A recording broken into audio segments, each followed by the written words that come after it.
My name is Nora, and I'm 36. For 8 solid years, my family kept a private group chat, and I was never once allowed in it. Then my sister added me to it by accident. It was a Tuesday night, and there were 913 messages sitting in there. They had a nickname for me, the freeloader. They actually placed bets on when my life would fall apart. They threw a little party when my marriage collapsed. So I did the only thing that made sense. I saved every screenshot, all of them. Then I typed one short line and sent it into the group. Enjoy the receipts. But honestly, the messages about me weren't even the worst part. The worst part was what they'd quietly been doing to my grandmother, and what my grandmother decided to do at her own 82nd birthday 5 weeks later. Not one person at that table saw it coming. If a story has ever kept you awake past midnight, stick around. Tell me in the comments where you're watching from and what time it is where you are, and hit that subscribe button, but only if this one actually earns it. Let me rewind to the phone call that kicked the whole thing off, 5 weeks before the party. It was 6:30 in the morning when my phone started buzzing. Grandma Vivian's name lit up the screen. She never called that early unless something was going on. "Nora, honey, I'm turning 82, she said. "I want you there with me." Her voice sounded thinner than I remembered, a little rougher around the edges, but the warmth was exactly the same. "I wouldn't miss it for anything, Grandma." After we hung up, I just sat there at my desk in my home office. Blueprints pinned to the corkboard, coffee going cold beside me, and my dad's old brass level propped up against the lamp where it always lived. That level was the one thing I refused to sell when we cleared out everything else to cover his medical bills 17 years back. I run my own structural engineering firm these days. 6 people on payroll, a solid name for myself around Raleigh. A whole life I built one beam at a time after the ground caved in under me. But Grandma Vivian calling me straight up like that wasn't normal. Every family announcement usually reached me through some back channel I wasn't part of. Birthdays, holiday plans, reunion dates. I always found out late or sideways or never at all. 3 days later, I texted my mom to ask what the dress code was. Carol, that's my mother, wrote back within the hour. "Just casual, sweetheart, nothing fancy at all." I took her word for it. That was mistake number 1. The next morning, right before I headed out to a site visit, I was scrolling Instagram and up popped my sister Paige's story. It was a little clip of garment bags swinging with a caption slapped across it. "Garden formal for Grandma's big day. Photographer gets here at 4, ladies." Garden formal, a photographer at 4. My mom had told me casual. I flipped my phone face down on the passenger seat and drove to the job site. Maybe she just forgot, I told myself. Maybe she got mixed up. But I'd spent 14 years triple-checking load calculations for a living. I know the difference between a slip-up and a pattern when I see one. 2 days after that, I called Paige. We're full sisters, same parents, same house growing up, but you'd never guess it from how the family split us up. Paige married Ryan Coleman when she was 26. Big place out in Franklin, 3 kids, a picture-perfect life, the golden girl who never had to rebuild a single thing because nothing in her world ever cracked. I called to see if she wanted to split the cost of a gift for Grandma, something with meaning, not just a gift card. "Oh," Paige said, then this long, heavy pause. "Grandma invited you too." That one word cut right through me. "She called me herself," I said, keeping my voice flat. Well, it's really more of a family thing, you know." I didn't know. That was the whole entire problem. She said she had to run. I said fine. 20 minutes later, my phone lit up again. A voice message from Paige. Except it wasn't meant for me. She'd but dialed it in the middle of talking to someone else. Honestly, she'll make the whole thing weird. The freeloader always does. Laughter in the background, then the message cut off. Right after a text. "Oops, wrong person, ha, ignore that." The freeloader. I'd always figured they had some name for me behind my back. Hearing it out loud was something else entirely. 2 years earlier, my husband Kevin had left me. Not for another woman, just left. Said he was worn out from hauling around my family's baggage. My mother's reaction when I called her sobbing. "Well, honey, you always did put work ahead of him." Paige's comment on the one vague Facebook post I ever wrote about a rough patch. Some folks just aren't cut out for marriage. 3 likes. Mom, Aunt Denise, and Cousin Haley. I took the post down, deleted the app, told myself families are messy and that's just how it is. But that voice message, the freeloader always does, sat lodged in my chest like a steel bar. Here's the thing about Grandma Vivian. She never once sorted us into buckets. Not ever. When I was 20 and running on 4 hours of sleep between 2 jobs, trying to keep the lights on while Dad's chemo bills stacked up, Vivian would drive down from Hartley Valley every couple of weekends with bags of groceries she'd pretend were just leftovers from her garden. She never called it help. Never once made it feel like a handout. She just showed up. The Whitfield farmhouse, her place, sits on about 15 acres just outside a little town up in the valley. Stone walls, a porch that wraps all the way around, a peach orchard that goes white with blossoms every April. Vivian and I used to bake together in that kitchen when I was small. She had this pie plate, blue willow pattern, hand-painted ceramic, chipped on one edge from the time I dropped it when I was 8. She kept it anyway. When I turned 22, she handed me the matching one. "Now we've each got one," she said. "Means you'll always have a reason to come bake." I still had mine. It sat on my kitchen shelf, tucked between a cast iron skillet and a pile of cookbooks I never actually opened. But something had been bugging me. For about 5 months straight, getting hold of Vivian had turned nearly impossible. I'd call and hit voicemail. I'd text and get nothing back for days. When I finally did reach her, she sounded turned around, confused. "I thought you'd quit calling, sweetheart." I hadn't, not one single time. I called every Sunday like clockwork. Somebody kept telling me she was asleep. Somebody said she was tired. Somebody said she didn't want to be bothered. I chalked it up to her age. 80-plus years slows anybody down. It never crossed my mind that maybe somebody was deliberately standing between us. It should have. Engineers get trained to trace the load path. I missed this one completely. To get why they called me the freeloader, you need the basic facts of my family. When I was 20, my father, Daniel, got diagnosed with stage 3 colon cancer. Dad was Vivian's only son. Quiet man, ran a little carpentry shop, no savings, no insurance worth the paper it was printed on. Somebody had to step up. Paige was 17 and needed stability, so Mom and Aunt Denise decided she'd stay in school, stay protected, stay on the rails. I dropped out of Millfield University halfway through my junior year, picked up 2 jobs, took over Dad's bills, and slept on a pull-out couch in his apartment for 3 years while he fought, and then finally couldn't fight anymore. Dad died when I was 23. After the funeral, the family rewrote the whole story. It stopped being Nora gave up her degree to take care of her dying father. It turned into Nora dropped out because she couldn't cut it. We had to prop her up. They propped up nothing. I carried all of it, but I quit correcting them. I went back to school at night, got my engineering degree at 28, opened my own firm at 31. Never told a soul in the family. They never bothered to ask. So the picture stayed frozen. Nora, the dropout, the dead weight, the freeloader. I kept Dad's brass level on my desk through every bit of it. Heavy little thing for its size. Solid brass made back in the 40s, still calibrated perfectly. Dad used it on every job he ever did. "Find the tilt," he'd tell me. "Then fix it one end at a time." That's exactly how I built my firm. That's how I rebuilt my life. One end at a time, checking the level as I went.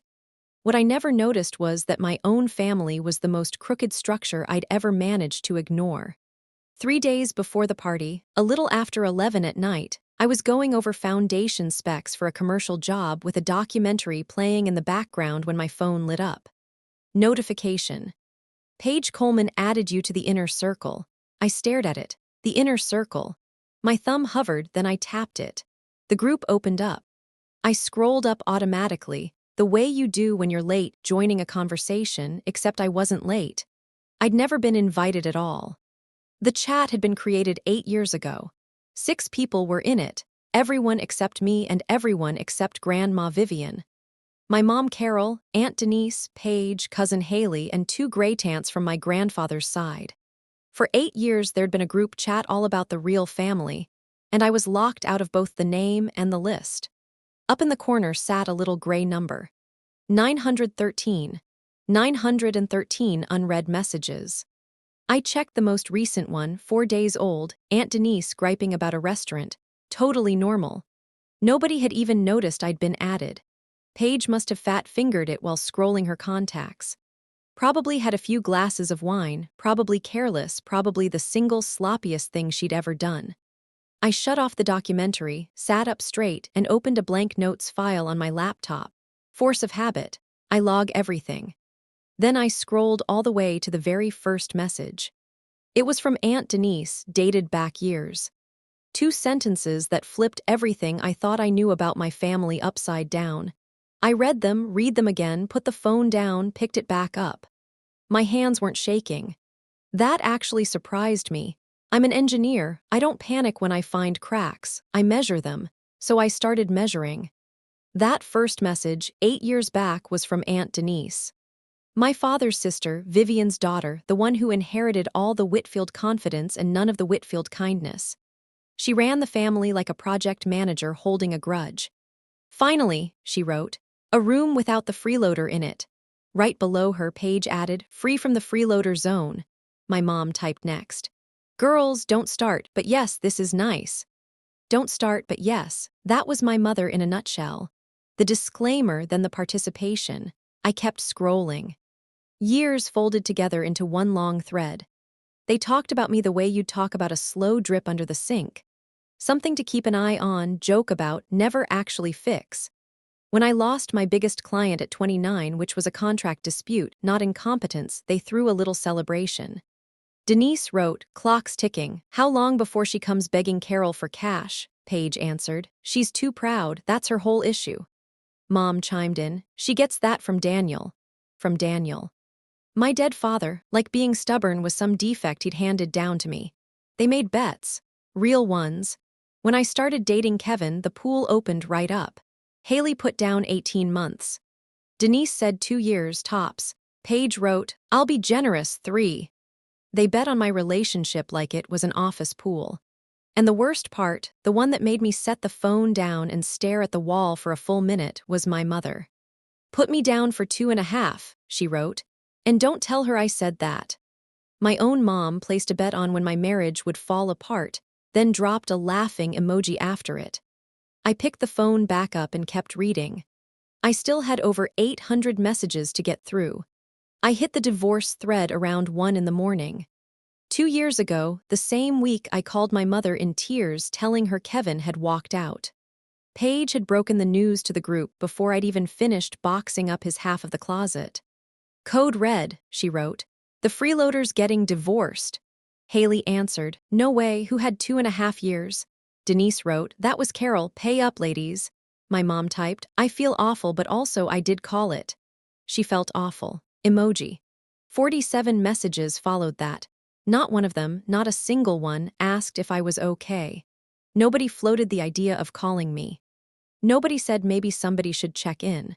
Instead, Denise posted, we carried her for years. Least she can do is stay grateful and stay quiet. There it was, the family's whole thesis statement. The lie they'd all signed off on, typed out in plain font at 9:47 on a Tuesday night. Paige tacked on, honestly, it's a relief, less awkward at the holidays. Haley wrote, silver lining, no kids. Imagine custody drama on top of all this. Mom replied, true, one less thing. One less thing.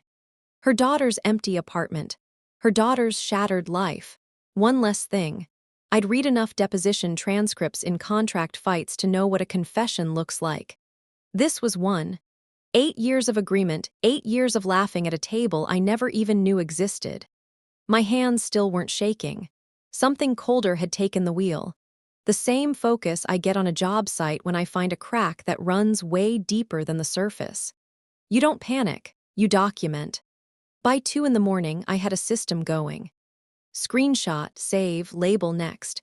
I named the folder the way I'd name a project file. I see archive complete.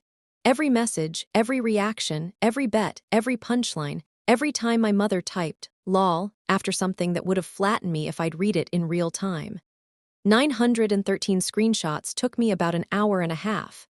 Nobody in the chat had posted in days, so nobody noticed the new member lurking at the bottom of the list. When I was done, I opened the chat one last time and typed slowly. Got every word saved. Take care, Nora. Sent it, left the group.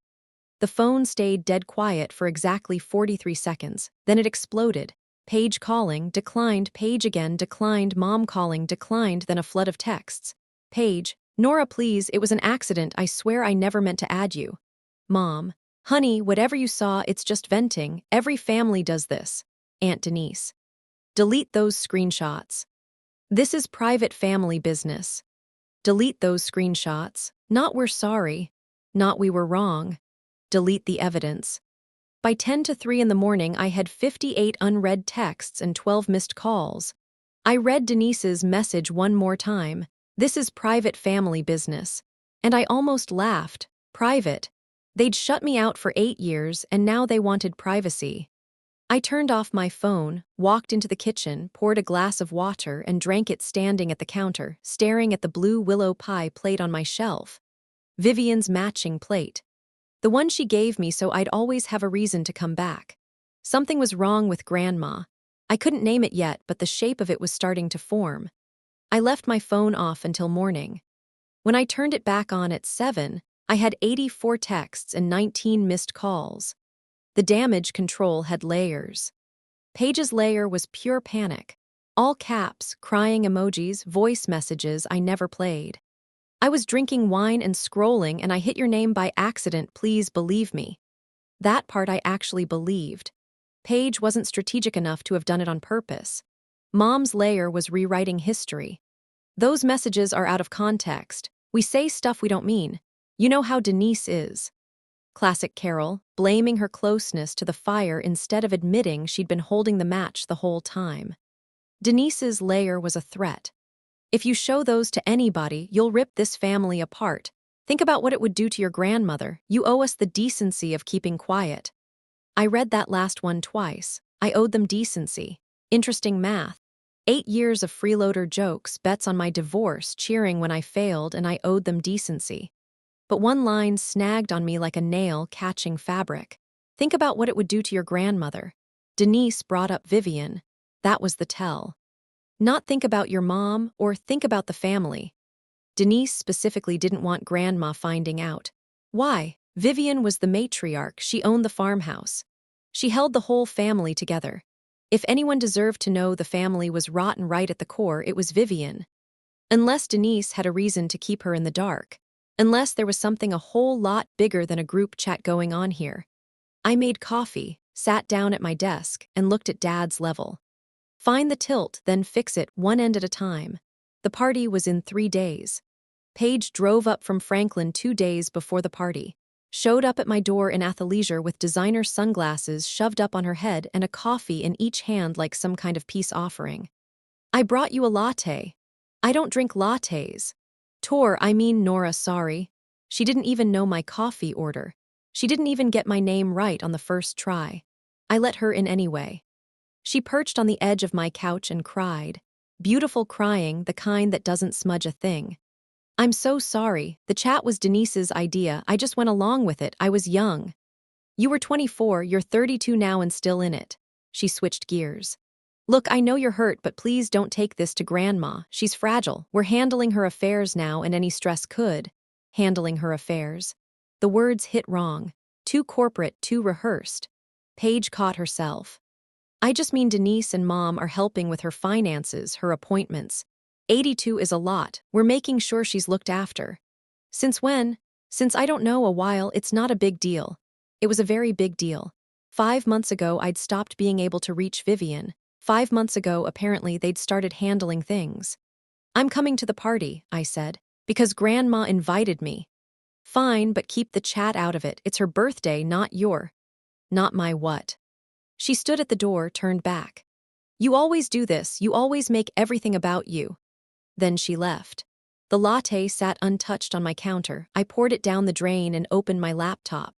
I had 913 screenshots to reread, and this time I knew exactly what I was hunting for. I went back into the screenshots at midnight, and I didn't read them like a wounded granddaughter anymore. I read them like an auditor. I searched by keyword. Mom, farmhouse, sell, listing. And there it was, a thread from 5 months back. 24 messages I'd scrolled right past the first time because I'd been too gutted by the personal stuff to catch the financial stuff. Denise, 5 months ago. Got mom to agree to meet with a realtor next week. Keep Nora away from her until the paperwork's done. Carol, I've been screening the calls. She thinks Nora quit reaching out. Denise. Perfect. Once the farm sells, the money runs through my account first. I'll hand it out from there. Paige. Just keep the freeloader out of it. Haley. Isn't this kind of a lot legally? Denise. Carol. Mom's 82. She trusts me. There's nothing to worry about. I sat back in my chair, read it again, then a third time. They hadn't just mocked me for 8 years. They'd built themselves a pipeline. Denise was maneuvering to sell Grandma's farmhouse, the 15 acres, the orchard, the porch where Vivian and I baked pies together, and she was routing all the money straight through her own account. And my mother. My mother was the one blocking my calls. Every Sunday I dialed. Every Sunday somebody told me Vivian was sleeping or tired or not up for talking. It was Carol screening them, lying, making Vivian believe I'd abandoned her. The group chat wasn't just cruelty. It was a ledger. A running record of a plan that had been in motion for months. And keep the freeloader out of it wasn't an insult anymore. It was an operational instruction. I closed the laptop, opened it again, screenshotted the whole financial thread separately, and labeled the new folder IC Financial. Then I sat there in the dark thinking about my grandmother, alone in that farmhouse, wondering why I'd stopped calling. The next morning, I pulled the Hartley County property records up online. The Whitfield farmhouse was still in Vivian's name. No lien, no listing agreement filed with the county clerk yet. But somebody had photographed a receipt from a senior transition consultation and shared it in the chat 2 months earlier. Denise was shopping for assisted living facilities without Vivian's knowledge, as far as I could tell. I cross-referenced the dates. Denise started talking about selling the farm right around the same time my calls to Vivian stopped going through. Same month Carol started managing Vivian's phone. Same month Paige stopped bringing her kids to visit, probably to cut down on witnesses. This wasn't sloppy family dysfunction. It was coordinated. Deliberate isolation of an 82-year-old woman so one daughter could get control of the assets. I'd worked adjacent to construction long enough to recognize when somebody cuts corners on a foundation and prays nobody checks. Somebody had to check. I pulled Dad's level off the desk and held it. The brass was cool, heavy, honest. Find the tilt. I'd found it.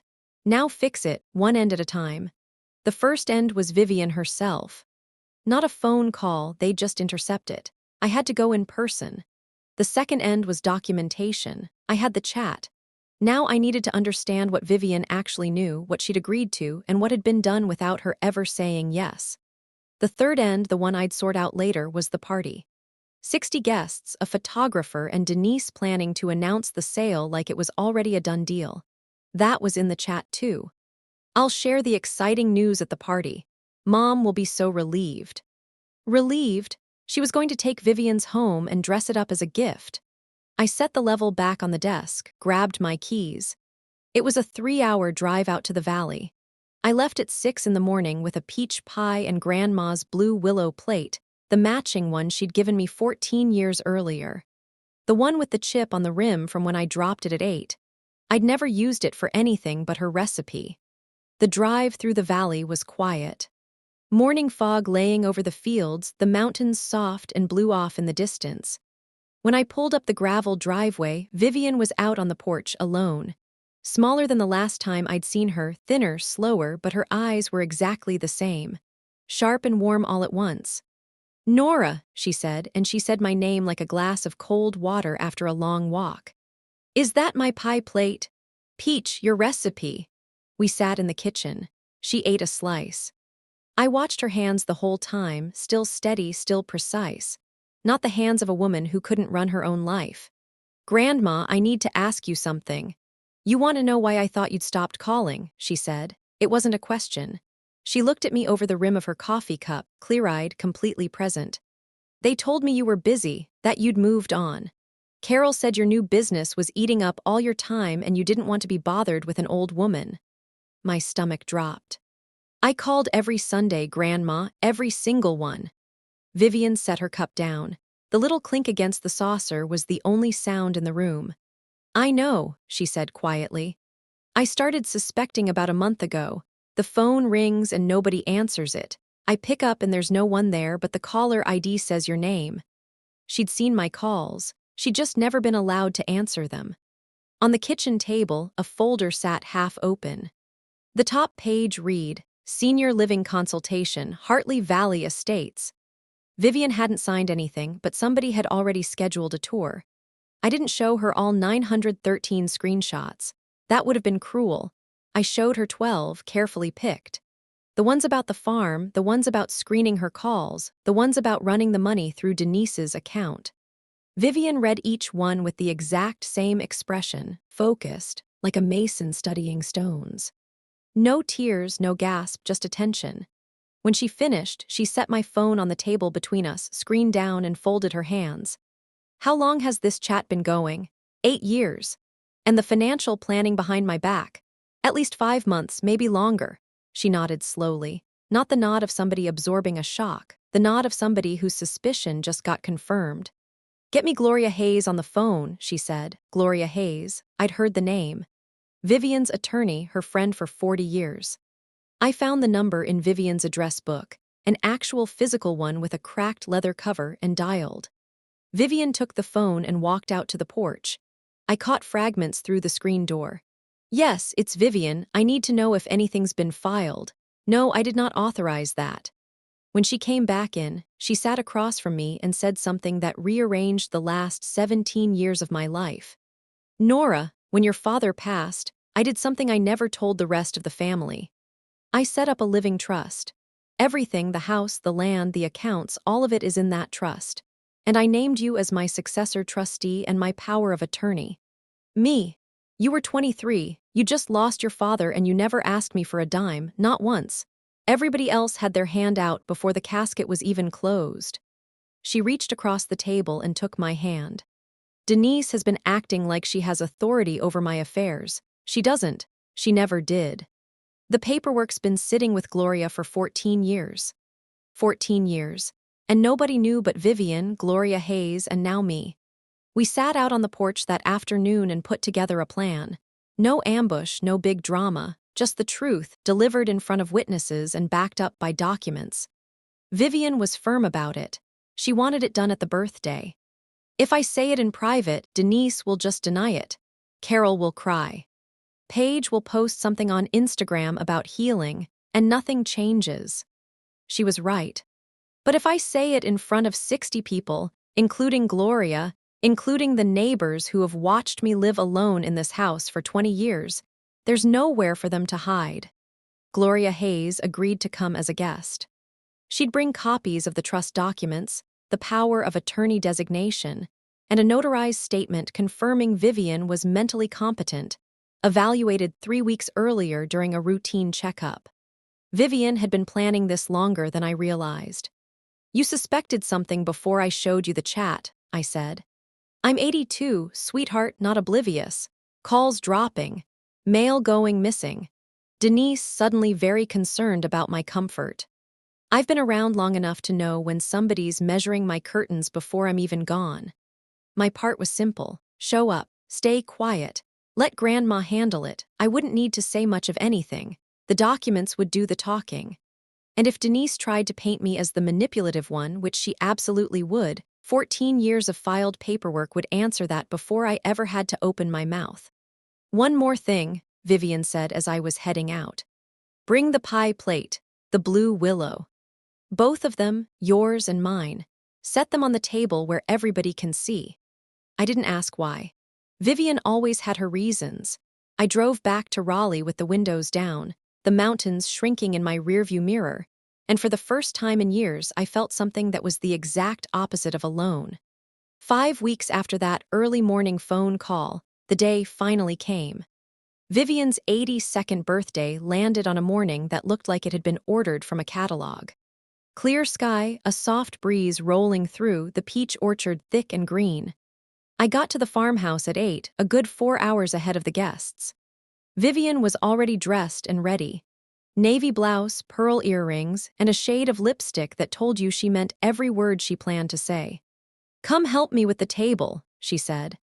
I hauled out the white tablecloths, big glass pitchers of lemonade, stacks of plates. Vivian pointed me toward the main table and had me put both blue willow pie plates dead center, right next to each other. Hers and mine. The one with the chipped rim and the one without. "Set them where nobody can miss them," she told me.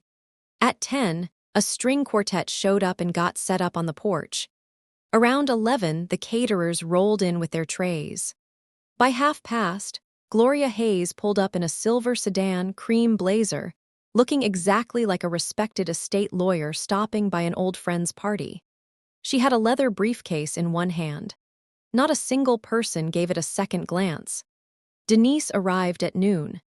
She came through the gate like she held the deed to the place, which I now knew for a fact she did not. She'd brought a banner that read "Happy 82nd, Mom," and she got right to work rearranging the centerpieces.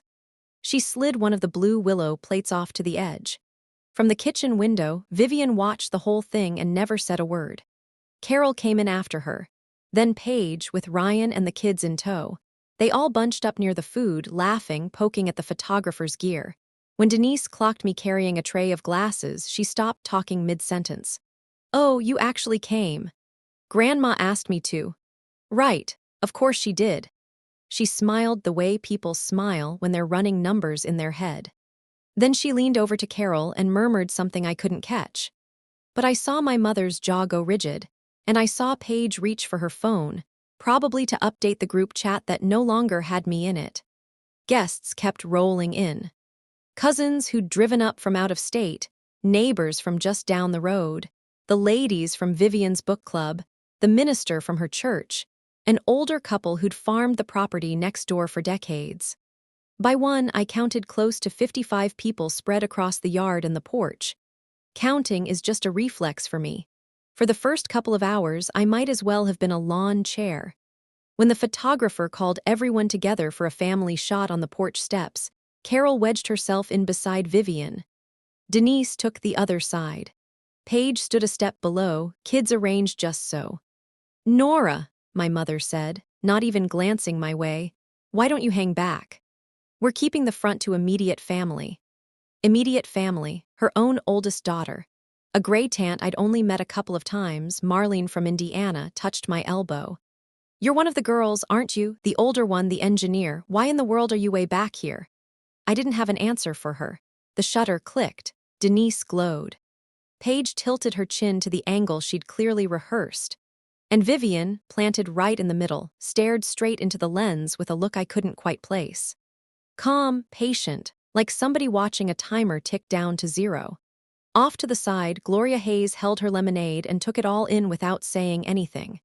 At the buffet, I overheard Denise telling a neighbor, "We've got some exciting news to share today about Mom's living situation. Big changes on the way." The neighbor nodded, impressed. I glanced at the 2 pie plates, still sitting side by side despite Denise's little rearrangement. Vivian had moved them right back. One chipped, one perfect. I almost smiled. Grandma was loaded and ready, and Denise had no clue what was about to hit her. Around 3, Paige tapped a glass and stepped up to the little microphone the photographer had rigged near the porch rail. "Hi, everybody. I just want to say a few words about the most incredible woman I know." What came next was a 5-minute speech polished enough to win an award. Paige talked about summers at the farmhouse, learning to ride a bike in the driveway, how Grandma Vivian shaped the woman she'd grown into. She teared up on cue, paused on cue, and stuck the closing line like she'd drilled it in front of a mirror. "I'm just so thankful I got to grow up in your light." Applause. Carol dabbed her eyes. Denise filmed the whole thing. Nobody pointed out that Paige swung by the farmhouse maybe twice a year.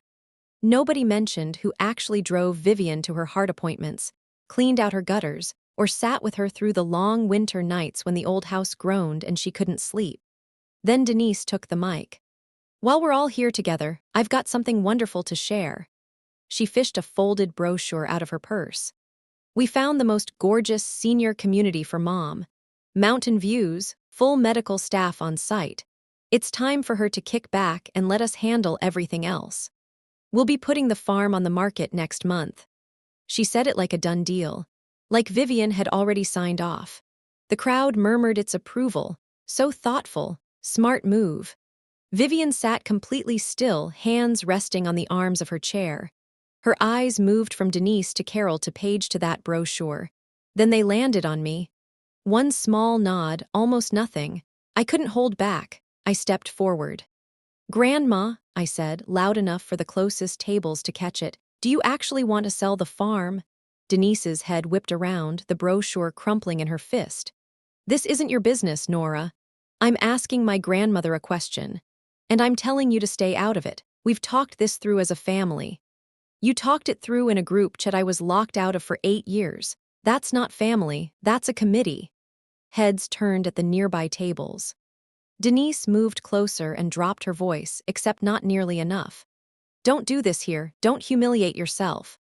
I'm not the one who should be worried about that." Denise pulled herself up straight and just said it, right there in front of 55 people. The minister, the neighbors, great Aunt Marlene, all of them.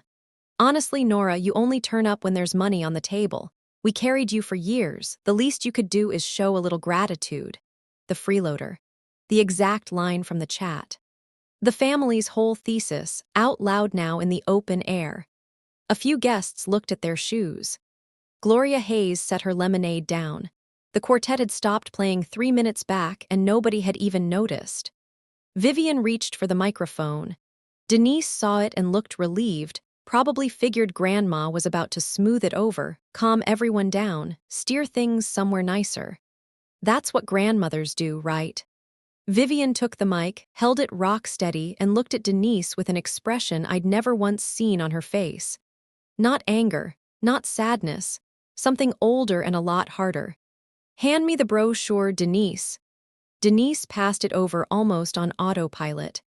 Vivian glanced at it, folded it in half, laid it on the table, and started to talk. "Before I turn 82 and 1 minute older," she said, and her voice carried across the yard like it had its own gravity, "there are a few things this family needs to hear." 55 people went dead quiet. The breeze moved through the peach trees. Somebody's ice clinked in a glass. "For the last 5 months, my daughter Denise has been running my finances, screening my phone calls, booking tour of assisted living homes." She held up the brochure. "This one, mountain views, full medical staff. Lovely. Except I never agreed to any of it." Denise went pale. "Mom, that's not what—" "For 5 months I was told my granddaughter Nora had stopped calling, that she was too busy, too self-centered, that she'd moved on with her life." Vivian looked over at me. "Nora called me every Sunday. My daughter Carol cut off those calls." My mother made a sound, half gasp, half whimper. The guests had turned to statues. "I also know," Vivian went on, steady as a plumb line, "that there's a group chat. It's been running for 8 years. They call it the inner circle. I wasn't in it. Nora wasn't in it, but I've read every message." Denise grabbed the edge of the table. "Mom, you don't understand, we were only—" Vivian lifted one hand. Small gesture, total silence. "You spent years deciding what I wanted," she said, looking straight at Denise, then Carol, then Paige. "Not one of you ever thought to ask me." The yard was so still I could hear the violinist rest his bow on his knee. "I'm 82 years old. I'm standing on my own land in my own house with my own mind, and I'm telling you in front of everyone I care about that you don't speak for me. You don't sell my home. You don't decide how I live. And you don't get to erase the one person in this family who showed up without wanting a thing in return." Vivian turned to Gloria. "Gloria, would you clear something up for everybody? As my attorney and my friend." Gloria stood, straightened her blazer, and opened the briefcase on the table with the ease of somebody who'd done this 1,000 times in courtrooms. "Happy to." She addressed the crowd like a surgeon walking a room through a procedure. "Clean, no filler. My name is Gloria Hayes. I've been Vivian Whitfield's estate attorney for more than 20 years. 14 years ago, Vivian set up a revocable living trust covering everything she owns. This property, her savings, her investment accounts. Vivian is the trustee. Her named successor trustee, and the holder of her durable power of attorney, is her granddaughter, Nora. She let it settle. It settled hard. Denise stepped forward. That can't be right. I've been handling Mom's. You have no legal authority over Vivian's finances, Gloria said, level as still water. You were never named in any fiduciary role. Any actions you've taken with her property or accounts without her informed consent could open you up to serious liability. That includes claims of elder financial exploitation under state law. She let that word hang in the air, exploitation. And 3 weeks ago, I went with Vivian to a cognitive evaluation at her doctor's office. She was found fully competent. She is here, right now, in her right mind, making her own choices. Denise's voice cracked. This is insane. Nora put her up to this. She manipulated. Nora didn't know a thing about the trust until 3 weeks ago, Vivian said, calm as ever. I made this decision 14 years ago, right after you borrowed $11,000 from me and never paid a cent of it back, Denise. That's when I figured out who I could trust. The crowd shifted. Whispers spread through the yard like wind over tall grass. Great Aunt Marlene leaned toward her husband and said, loud enough for 3 tables to hear, "Well, I'll be."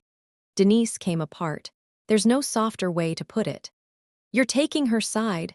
She shows up one time and suddenly she's the trustee. I've been here, I've been managing everything. You've been isolating me, Vivian cut in. Controlling my phone, lining up tour for places I never asked to see, planning to sell my house and funnel the money through your own account. I was trying to protect you. From what? From Nora's phone calls. From finding out my own family spent 8 years calling her the freeloader. The word dropped into the open. Freeloader. Several guests found something interesting on the ground. Paige stood frozen by the porch rail, phone still in her hand, her face the color of paper. Ryan, her husband, had taken a clear step away from her. I need everyone to stop recording, Paige said, her voice pitched high and tight. Please, this is private. A few people lowered their phones, looking embarrassed. A couple more just turned their screens sideways and kept going. The retired farmer from next door didn't even pretend. He held his phone steady, jaw set. Most of the guests just stared, stuck somewhere between good manners and the kind of scene you physically cannot look away from. My mother was crying. Real crying, the messy kind, nothing like Paige's polished routine from earlier. I didn't want to be the burden again, she said. I married into this family with nothing. I only wanted to belong somewhere. For half a second, I felt something close to pity. She'd traded her own daughter for a chair at that table, and now the table was up in flames. But pity doesn't rewind 8 years. It doesn't unright put me down for 2.5. I stayed in the chair next to Grandma, hands in my lap, voice even. You all wrote it down yourselves, I said. Every bet, every celebration, every time you called me the freeloader.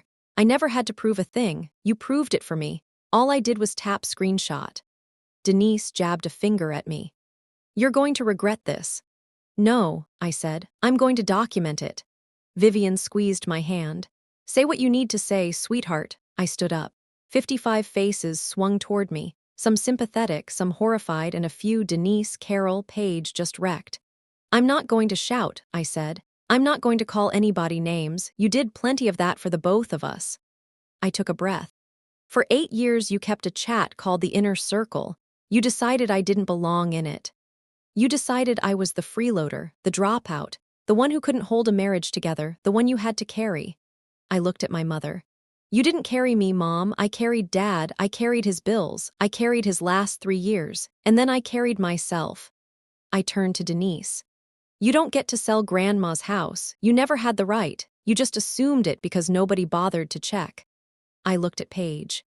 And you don't get to cry into a microphone about being the granddaughter who showed up when you came by twice last year and I was here every other weekend. I reached into my jacket pocket. Not for a phone, not for a document. For the little brass level I'd carried up with me since the drive out. Dad's level, cool and heavy in my hand. My father used to tell me, find the tilt, then fix it, one end at a time. I set the level on the table, right between the 2 blue willow plates. Chipped and whole, father and daughter, then and now. I'm done tilting. I'm done proving I belong to a family that spent 8 years betting I'd fall apart. You drew the line at real family, consider it respected. Vivian reached over and slid the original blue willow plate, her plate, toward me. This one's yours now, it always was. I picked it up, sat back down, and didn't say another word. The party fell apart in under 20 minutes. Guests cleared out fast, the way people leave a room after somebody's shattered something expensive. Quiet goodbyes, eyes down.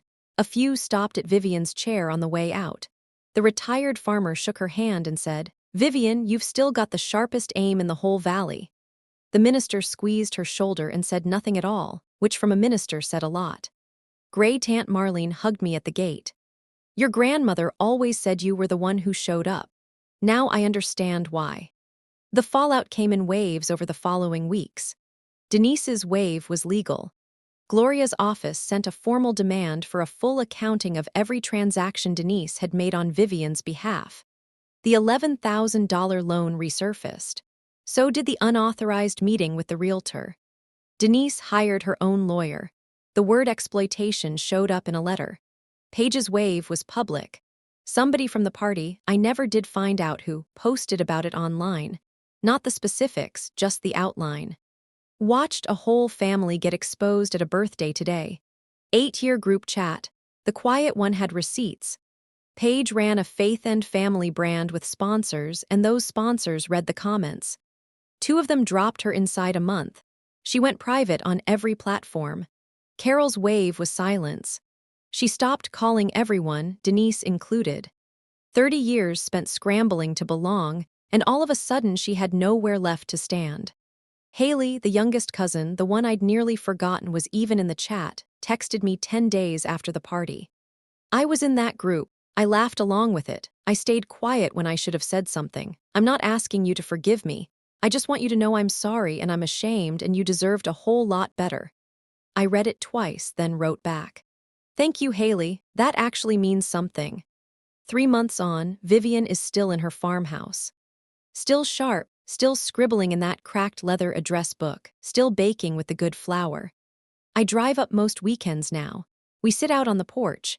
She talks about Dad sometimes, the things he built, the way he could level a door frame in a single pass. I listen, I bring pie, and we eat off the blue willow plates like we always have. The trust is in good order. I manage it carefully and out in the open, with Gloria reviewing everything every quarter. It's not glamorous work. It's just showing up. My mother and I have talked twice. Short calls, careful words. I told her 6 months. No contact, no pressure, no performance, and after that we'd see. You had 8 years, I said. 6 months isn't much to ask. She didn't argue. Paige is basically a stranger to me now, and I've made my peace with that. Some structures just can't be salvaged. You have to know when to tear it down and pour a fresh foundation, and when the site was never yours to build on in the first place. Denise is busy with her lawyer and whatever reckoning is coming for her. Whether she learns anything from it isn't my project to manage. Haley and I met for coffee once, awkward but honest. We might try it again. As for me, I still run my firm, still live alone, still eat dinner standing at the kitchen counter more often than I should. But I took Dad's brass level off my desk and set it on the kitchen windowsill, where the morning light catches the metal. I don't need it at work anymore. The thing I'd been trying to level all along was never a building.